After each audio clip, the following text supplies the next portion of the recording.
Bonjour à tous. Aujourd'hui, on va décortiquer une correspondance publique assez fascinante. C'est un vrai défi intellectuel lancé à la vue de tout le monde. On parle d'une lettre ouverte, celle de l'essayiste Stéphane Guérès, à l'auteur à succès Laurent Oberton. Et attention, ce n'est pas juste un petit message amical. Non, c'est une provocation. C'est une invitation à une transformation, on pourrait même dire radicale. Juste imaginons un instant le scénario. Que quelqu'un prenne tout ce qui a été écrit, tout ce qui a été dit, et en déduise publiquement une philosophie profonde. Une philosophie qui n'a peut-être jamais été revendiquée comme telle. Eh bien, c'est précisément le point de départ de ce qu'on va voir aujourd'hui. Ça touche vraiment au cœur de ce qu'est l'identité publique face aux convictions intimes. Allez, on plonge directement dans le vif du sujet. La première partie de cette histoire, on peut la voir comme une sorte d'accusation. Une accusation publique, un défi intellectuel, qui met Laurent Oberton, disons-le, sous les feux de la rampe. Voilà, le nœud de l'affaire, il est là.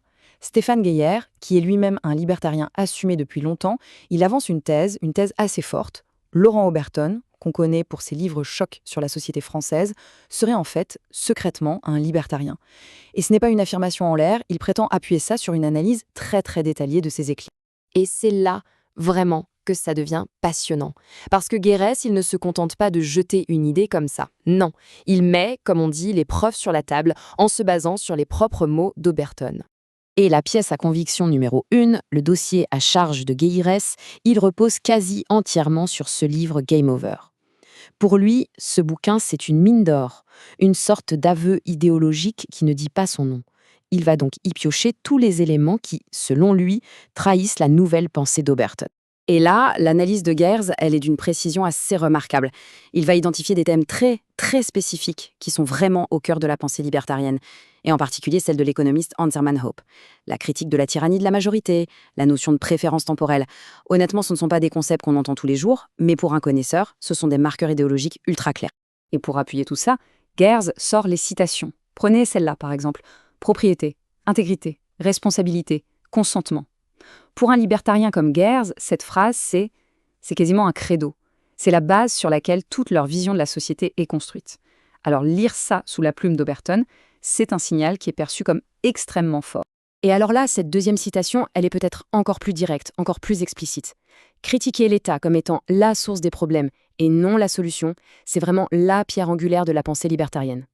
En écrivant ça, Oberton ne critique pas juste un gouvernement ou une politique, il critique le principe même de l'État interventionniste. Pour Guéhière, à ce stade, le doute n'est plus vraiment permis. Ce qui nous amène logiquement à une question centrale. Si Guérès a raison, si tout ça est vrai, pourquoi Oberton ne le crie pas sur tous les toits? Et là, on touche à tout l'enjeu du risque qu'il y a à s'afficher. Guérès se met à sa place et il imagine très bien le dilemme. D'un côté, il y a le silence, qui assure la stabilité. Oberton, il a un public qui lui est fidèle, un modèle économique qui marche. Changer de discours, c'est risquer de tout perdre.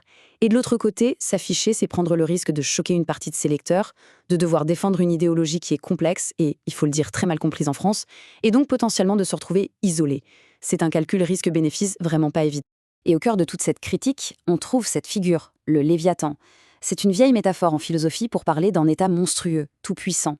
Guérès est persuadé qu'Oberton a identifié ce Léviathan comme l'ennemi numéro 1, mais qu'il hésite à le nommer, à le pointer du doigt clairement devant son public, par peur de ne pas être compris, ou, pire, de ne pas être suivi. Bon, jusqu'ici, l'analyse pourra être valable à n'importe quel moment. Mais un événement extérieur va absolument tout changer la donne. C'est ce qu'on peut appeler l'effet Javier Milei. Et c'est là qu'arrive une sorte de coup de théâtre. Un événement très lointain, qui n'a a priori aucun rapport avec la scène intellectuelle française, mais qui va venir rebattre toutes les cartes et qui offre, en tout cas selon Guérès, une opportunité historique à Oberton. Cet événement, c'est l'élection de Javier Milei en Argentine. À 11 000 km de Paris, un homme qui se revendique non seulement libertarien, mais carrément anarcho-capitaliste, arrive à la tête d'un grand pays. Et là, d'un seul coup, ce mot un peu bizarre, libertarien, n'est plus juste un truc de cercle d'initiés, non, il fait la une des journaux partout dans le monde. Et c'est ça le point crucial pour Guérès. Le risque de devoir expliquer une idéologie inconnue au bataillon, il s'est complètement transformé. Grâce à Milei, il y a maintenant une curiosité mondiale.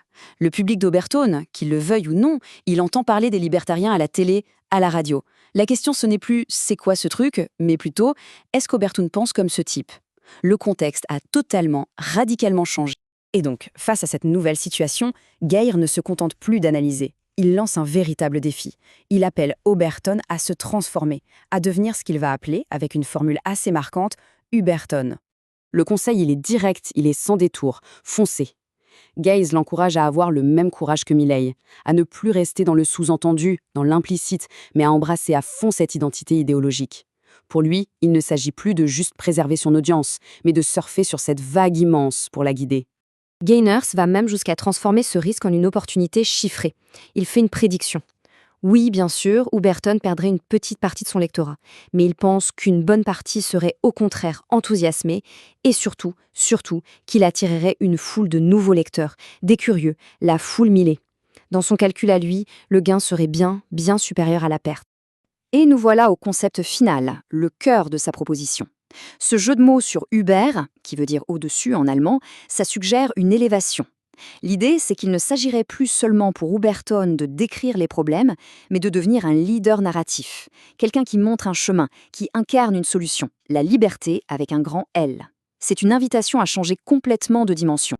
Et au final, toute cette histoire de lettre ouverte, elle nous laisse avec une question fondamentale, une question qui dépasse très largement le cas d'Oberton.